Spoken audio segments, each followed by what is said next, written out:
Oras sa yata natin.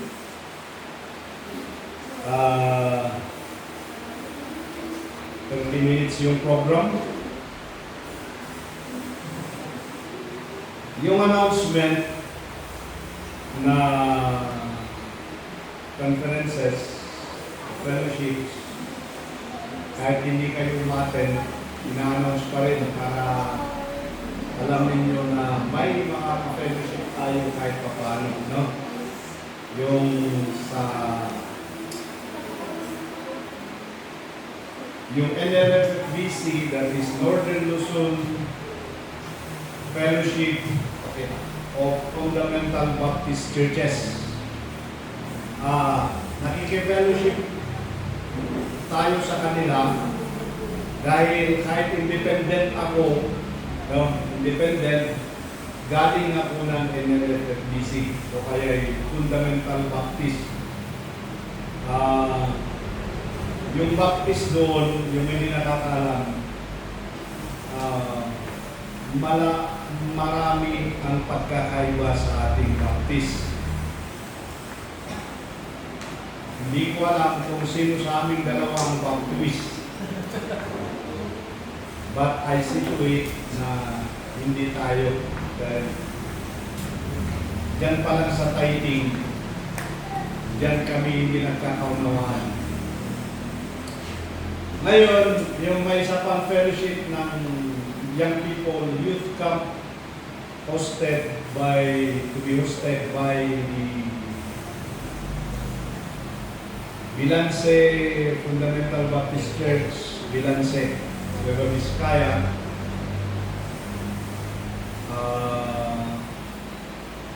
Kung gusto ninyo, suportahan po kayo na pupunta doon, gusto mag-attend. Amen. Unan ni Mrs. Siguro nagulat si Mrs. Pera na naman, sabi niya. Meaning, spiritual nandyan, support, why not? No? But nandyan yung support. Supportive ako sa inyo na mga young people na gusto mag-attend.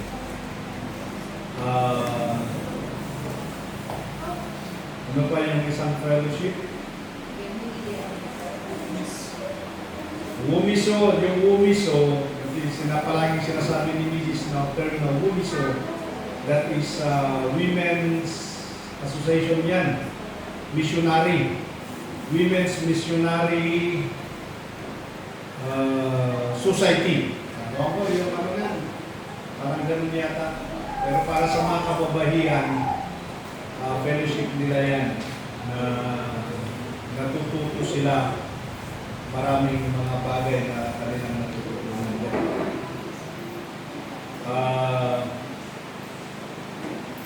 Parang wala na.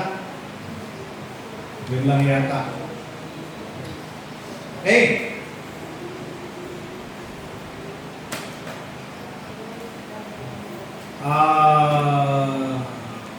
Maraming wala sa ngayon.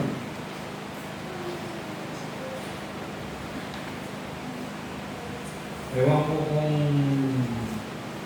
sabagay, ang Panginoon ang nakakalam. Yung minsan alam mo sa aming mga pastor, kagaya kong pastor, minsan ini-evaluate ko yung tinuturo ko ba. Kaya nga, hindi maiwasan na ang daming evaluation ng pastor. Naiintindihan ba ako? Pumapasok ba sa kanilang salita ng Diyos? Tinatanggap ba nilang salita ng Diyos? Effective ba ako sa kanila o defective? Ganyan. Ang daming mga kailangan i-check, no? Mga ganyan na bagay. But, basta maglingkod tayo sa Panginoon. Alam naman ng Diyos, no? Napag-aralan natin last time yung Amalekites. Ano yung sabi natin noon ay destroying or annihilating Amalekites. Yan ang utos ng Diyos kay Saul. Burahin mo ang mga Amalekites. And okay, we'll go back to our text, 1 Samuel chapter 15, and this time we'll read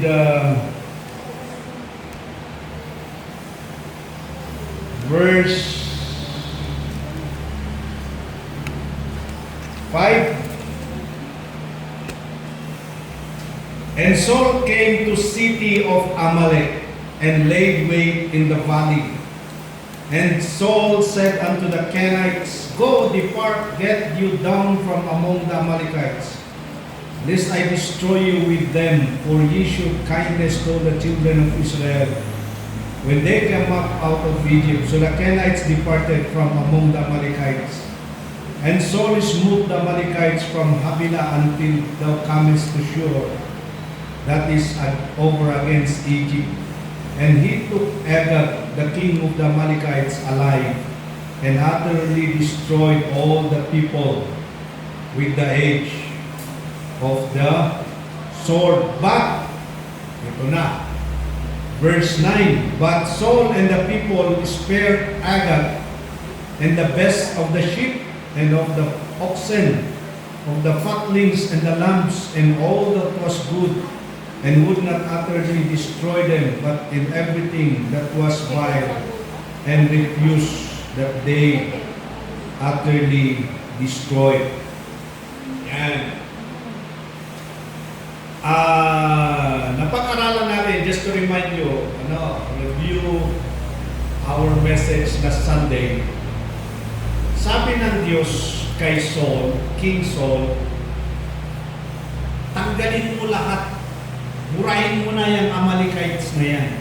Ang application sa atin, may mga Amalekites sa buhay natin. Di ba nasabi natin na kailangan matanggal yung mga Amalekites na yan. Dahil, anong mga rule ng Amalekites?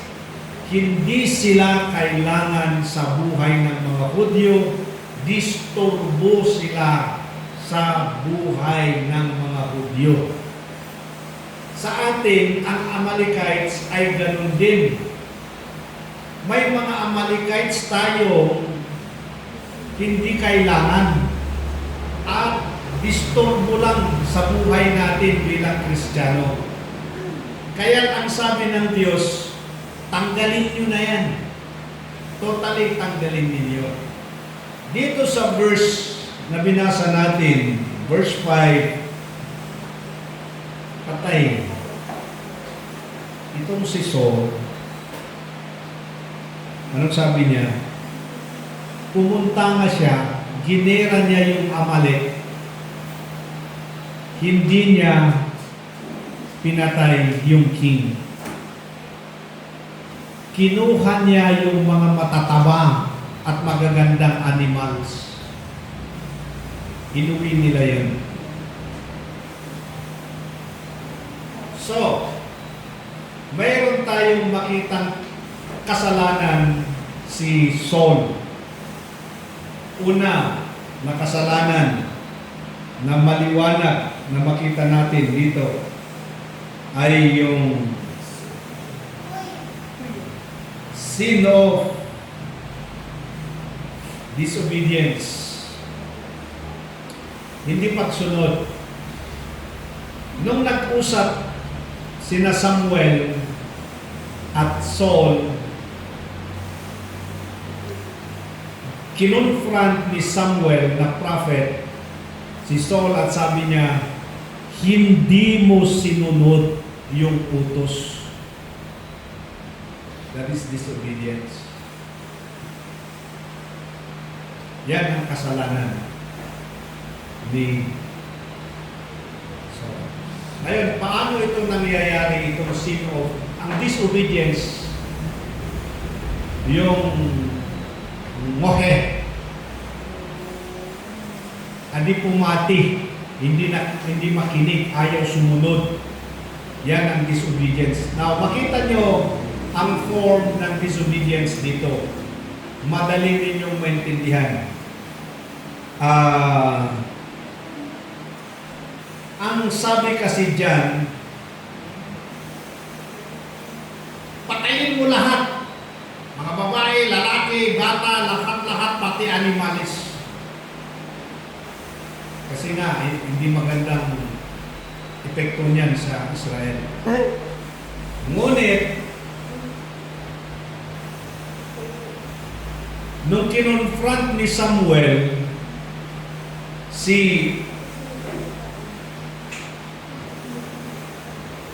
Saul, itinanggi pa ito ni Saul. Kita nyo yung usapan nila. Verse 13. And Samuel came to Saul, and Saul said unto him, Blessed be thou of the Lord. I have performed the commandment of the Lord. Yan. Aga, may isang tao na disobedient, ang isang tao na hindi sumusunod. Ewan ko sa Tagalog yung disobedient. Ang alam ko lang, hindi sumusunod. Pasaway daw.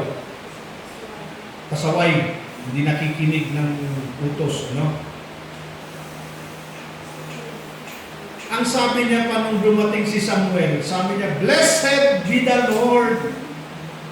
Blessed be thou of the Lord. I have performed the commandment. Alam niyo ang mga tao na disobedient, ito yung mga taong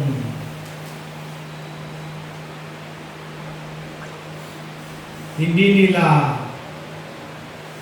nakikita ang kanilang pagiging disobedient. Dahil hindi nila nakikita ang kanilang pagiging disobedient, magaganda silang magsalita. Yun ang mahirap. Kaya't mag-ingat-ingat kayo sa mga Kristiyano, maraming mga Kristiyano na kung minsan gini-gauge natin sa pananalita. Ito sabi niya, blessed be thou. Ano?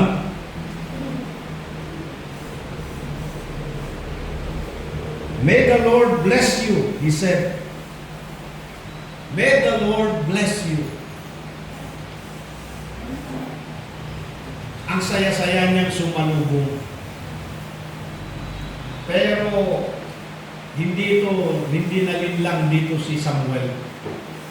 Yung taong bumati sa kanya ng napakagandang pagbati ay taong mayroong Amalekite na tinatago. Alam niyo ang problema kung anong klaseng Amalekite yung tinatago niya? Yun pang pinaka-threat sa kanya ng Amalekite, the king. Oo nga, sabi niya, pinatay ko na lahat. I carried all the commandment. Pinatay ko na lahat. Pero may isa akong hindi pinatay. Si King Agag. Yan ang mali.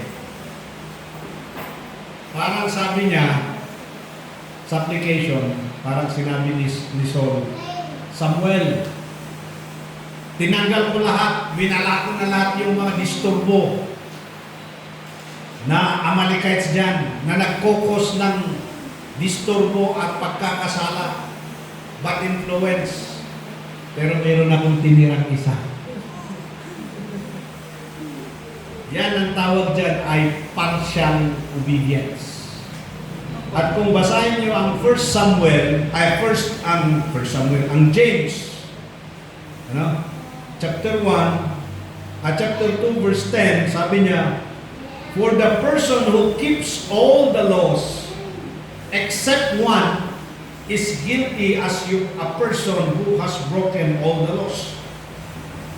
Sabi niya, kahit sinunod mo, pero hindi 99%, kung yung 10 commandments, sinunod mo yung 9, hindi yung isa, hindi mo rin sinunod yung 10 commandments. Alam nyo, mahilig ang mga estudyante. Pag may assignment sila, pagawa mo, partial yung gawin nila. Hindi nila sundin maigi. Magpa-project ka, hindi nila sundin yung sinabi mo. Pero dahil ang dami nilang inilagay, sabihin nila, nasunod ko. Eh? Pero sa standard, disobedient pa rin yun. Kaya hindi pwedeng ipagmalaki na sabihin natin, marami na akong ginagawa. Oo, marami. Pero may isang hindi ka ginagawa. Yun pa naman importante. Malala nyo, ganyan din ang nangyari nung mayroong nagmalaki kay Jesus. Sabi niya, nagtatights ako. Binigay ko lahat. Sinusunod ko ang utos. Pero sabi ni Jesus, opo. Pero may isa. Meron ka pang kulang. At yung kulang, yun yung pinakamahalaga. Mabuti't ginagawa mo ang mga yan. Batas na yan. Pero may kulang. Alam nyo, sa buhay ng Kristiyano, itong kasalanan ni Saul ay halos meron tayo nito. Ano yan? Part ng disobedience is unwillingness to comply. Unwillingness to comply or to give up your Amalekite.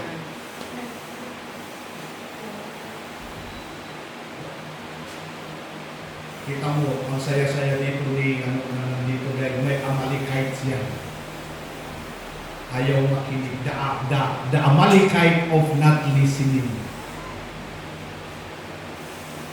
Yun, mahirap yun. Anong Amalekites nyo na nandito? Meron bang Amalekite dyan sa inyo na hindi makinig?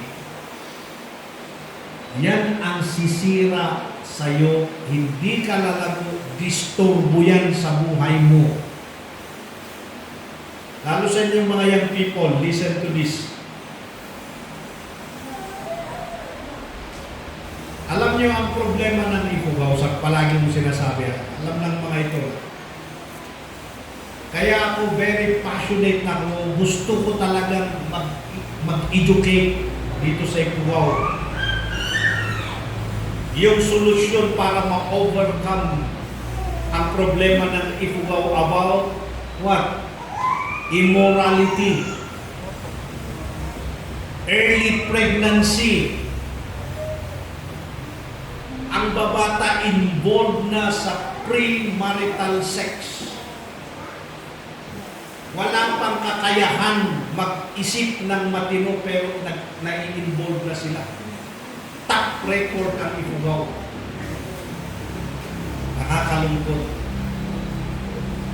Contrary sa kalapagpunan yan noon. Mga kabataan na dahil ayaw nilang makinig, dahil nandyan yung Amalekite nakabara dyan sa tenga at Amalekite na nandun sa puso na nagsasabing, sige, mas masaya yan, huwag mong pakinggan sa ang Diyos dahil nahahantong sa suicide. Maraming dahilan ng suicide dito sa Ifugao. Sayang poverty, frustration, dahil sa hirap ng buhay, nagpapakamatay, dahil hindi niya alam ang Diyos. Yung nagsasabing magpakamatay, si Amalek yun sa buhay mo.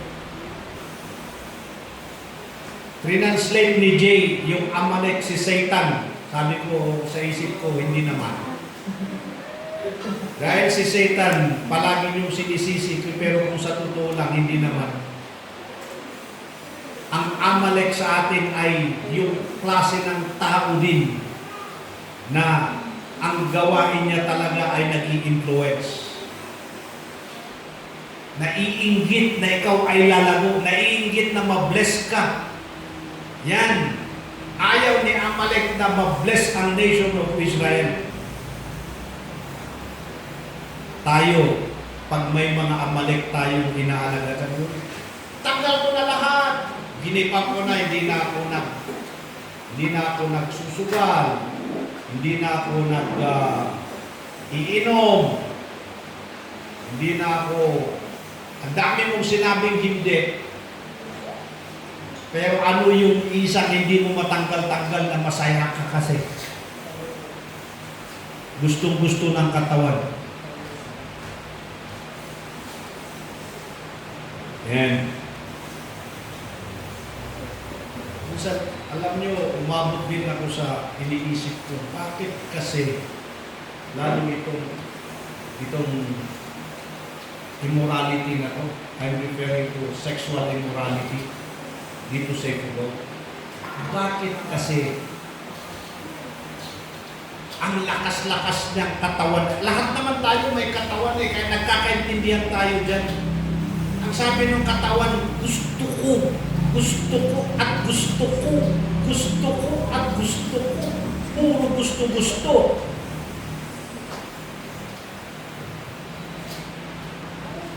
Alam niyo kung control lang, tumatalo niyan, yung Espiritu ng Diyos. Yun ang kukontrol yan. Pero pag hindi mo tanggalin talaga yung gusto ko, yung Amalek na yan, sabi niya, oo. Ang tinago mo pa yung influencer, yung king pa. Tinanggal mo lang, pinatay mo lang yung mga baba pa, sundalo, kung ano-ano dyan. Pero yung the strong man, the leader, most leader, yun ang in-spare mo na Amalek na nandyan. Wala. Kaya, meron kang kasangga. Hindi ka aangat, hindi mo malalabanan yung katawan mo na yan. Dahil ayaw mo eh. You're unwilling.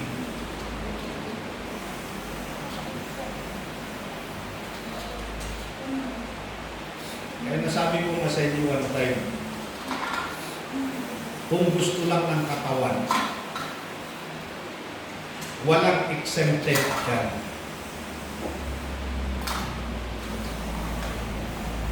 Akala ko ba, dito ako natututo, akala ko habang tumatanda ka, may exempt ka na.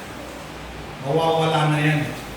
Pero, ang Diablo, gagawa siya ng paraan, kahit anong paraan para masira ka. At kung nandoon ang pwedeng doon ka babagsak sa immorality, doon ka niya sisirain.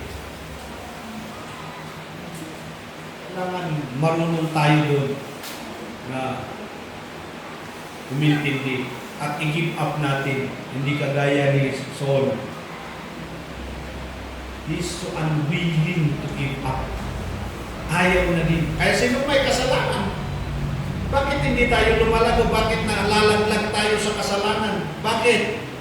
Kasi ayaw kasi natin, ginugusto natin.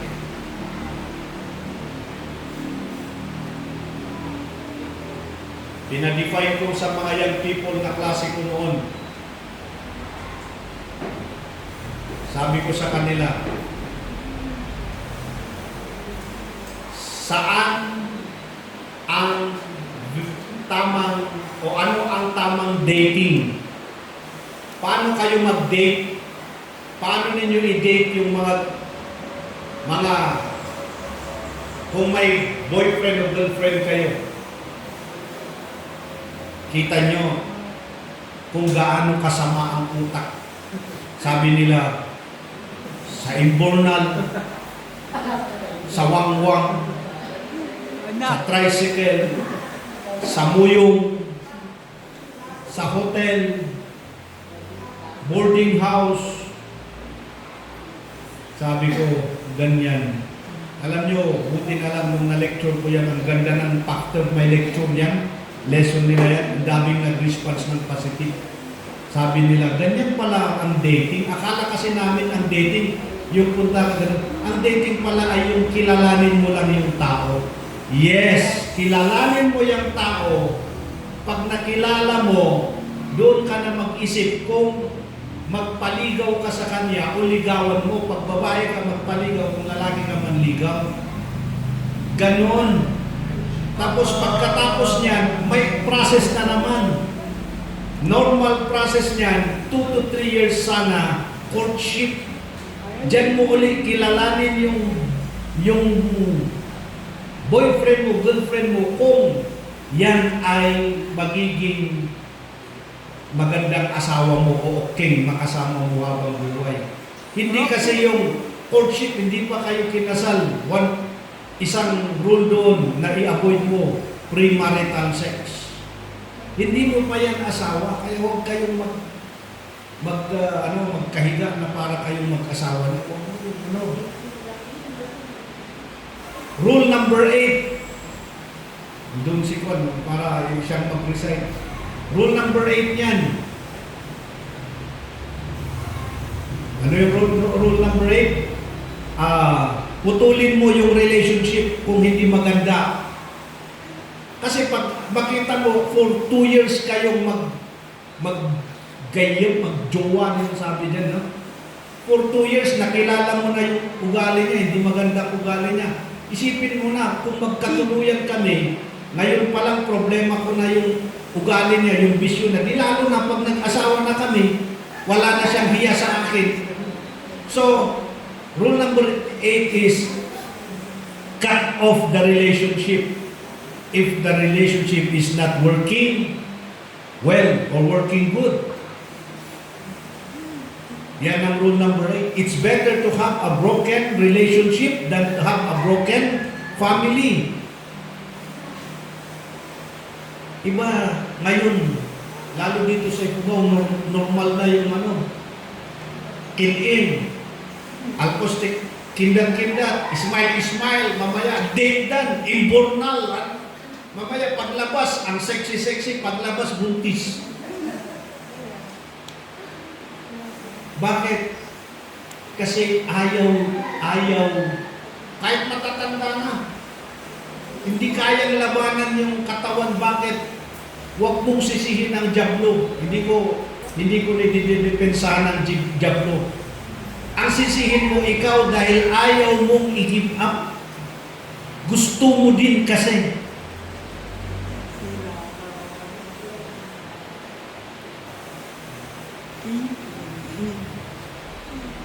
Yun. Diba? Opo. Bakit? Sabi ba ng diablo, binuhat ka pa? Dinala ka doon sa Hindi. Andyan na ang linaw dito ng komande. Ang tapos ng usapan. Patayin mo na lahat. Anong sabi ni Saul?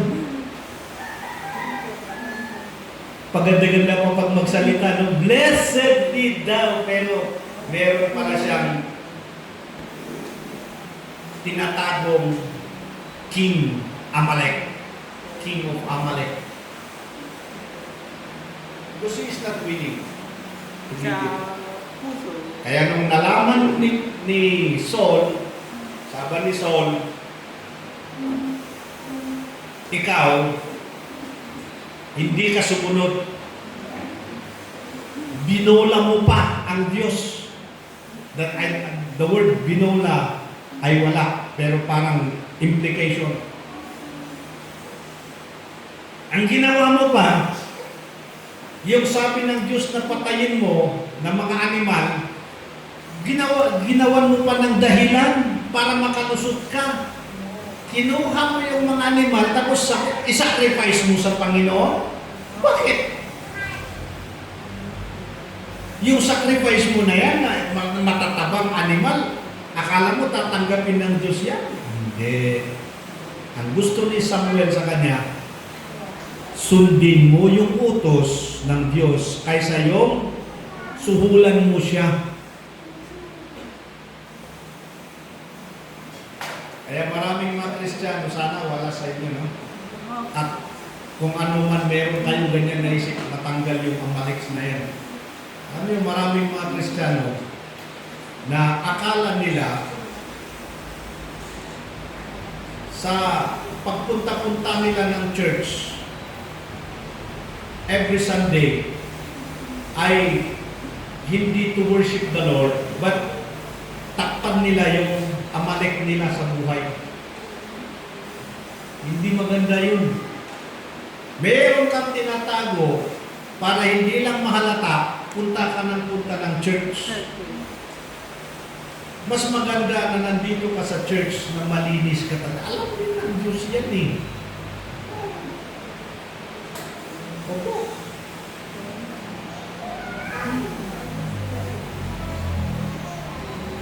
Kaya,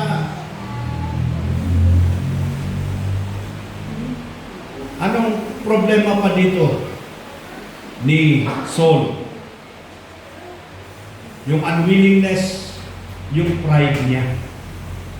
Pride. Ano ang lumabas doon sa pride? Hindi siya nagpasakop doon sa utos. Alam nyo, ang inyong naririnig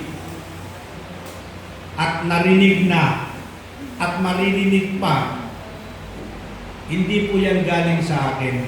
Ini-expound ko lang po itong salita ng Diyos. At dapat pakinggan nyo ito. No? Pakinggan nyo ito.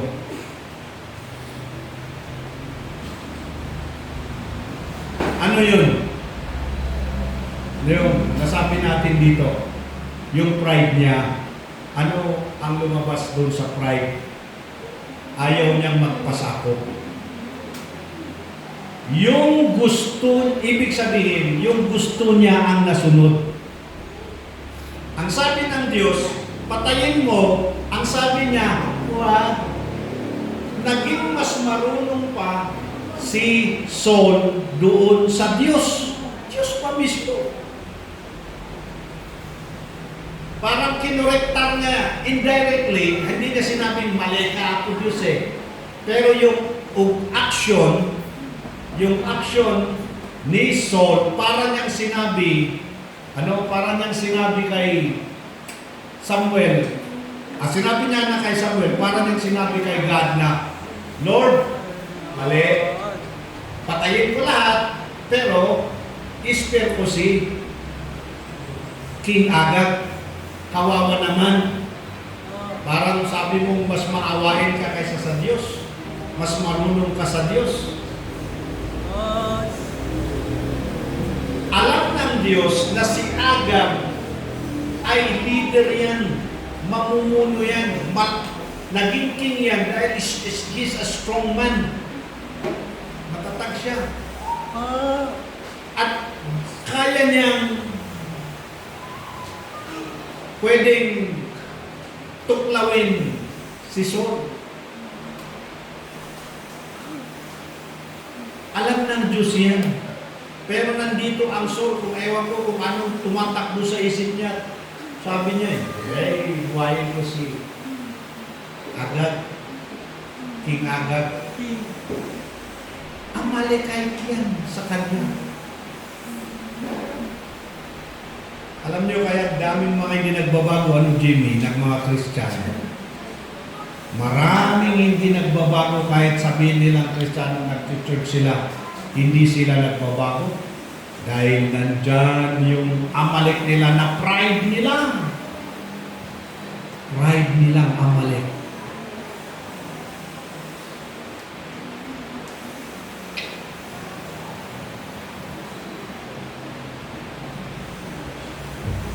Magaling ka pa sa Diyos. Kinukorekta mo. Kaya kung minsan naririnig mo yung mga ibang taong nakikip-fellowship mo, nag-a-attend sa church, meron silang kinukot na kung minsan wala sa Bible. Di ba sabi niya, batuhin mo ng bato, batuhin ka ng tinapay. Wala yan. Pero kung saan nila ginagamit, yun yung mga moral, self-righteousness.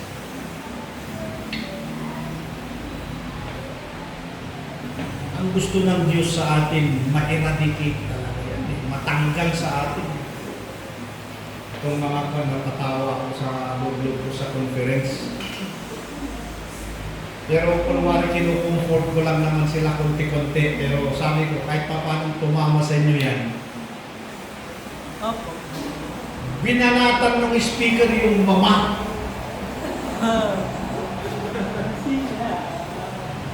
Si Jay, si Roger, si Roldan, pastor ng Banawe. Tuloy si Pastor Roldan, nakita ko na hindi na nagmamang, ginawa niya, nilinis na yung ngipin niya, pero pag tumawag, kita mo pa rin dito. Hindi nalinis doon. Amalek dito.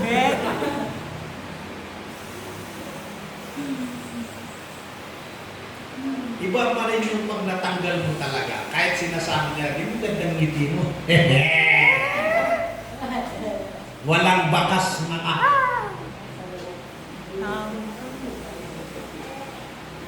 Kaya sabi ko sa kanila, alam niyo yung puntahan natin doon. Yan ang lugar na hindi maliligtas ang nagnanganga. Kaya, pag nandun tayo, alam niyo pag nag-rapture doon, maiwan kayo. Ganun sana, pero makasagot, torturin mo sila. Pero, you get, nakuha niyo ba yung ibig ko? Iba yung free ka talaga, yung natanggal. Tanggal na.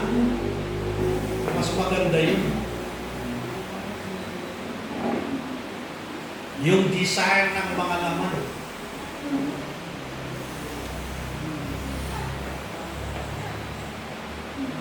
Makakita ka ng gwapo, gugwapo. Makakita ka ng magaganda. Lord, yung Amalek, gagana. Kaya pagpapalad, Lord, gusto ko mawala itong mga Amalek.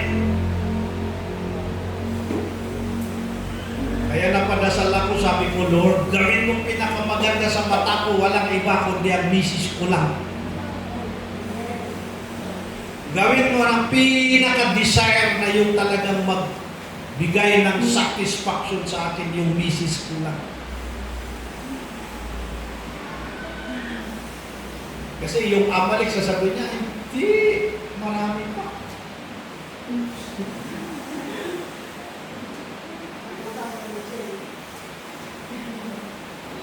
Ano? Si Jay. Natatamaan si Jay? Hindi po. Hindi ka makapaglingkod, Jay, pag may ganyan.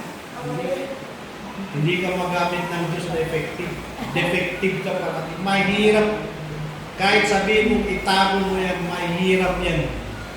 Paano ka mag-preach ng huwag kayong gagawa ng immoralidad. Huwag niyong bigay pag ikaw ay gumagawa niyan. Mahirap, limitado ka. Opo.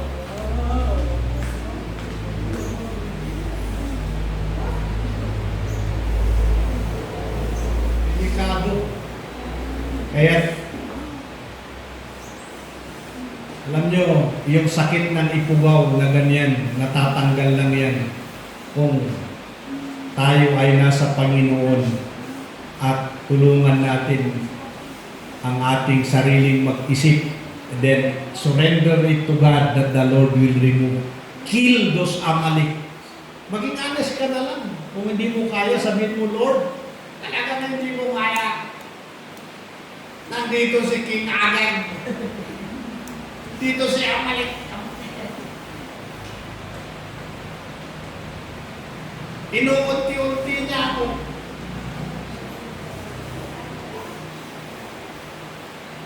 Huwag ka na kasing magrason pa. Kasi yan ang mahirap yung magrason ka pa na sabi mo, ginawa ko naman sinunod ko Hindi. Yan yung mga partial disobedience. Diba?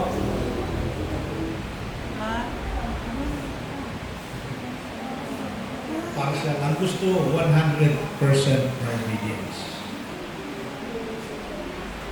Okay. Dito muna tayo. At tuloy natin sa next Sunday. Nakita natin yung kasalanan ni Saul na partial obedience, still disobedience, yung pride niya, yung unwillingness niyang mag-give up. Yan. Nagrarason-rason niya na hindi naman kailangan i-justify niya yung mali niya.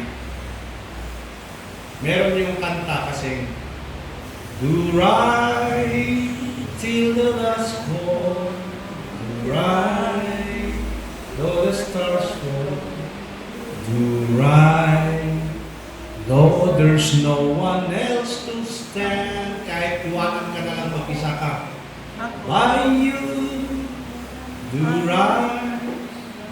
Opo, kailangan marunong tayong mag-discern ng right and wrong. Okay? Intindihan niyo yung lesson natin? Opo. Kaya, keep yourself for the Lord without any Amalekite. Remain. Uray may isa lang. Baka yan pa yung pinaka-powerful kasi. Matanggal mo na lang sa Diyos para matanggal yan. That's our message for today.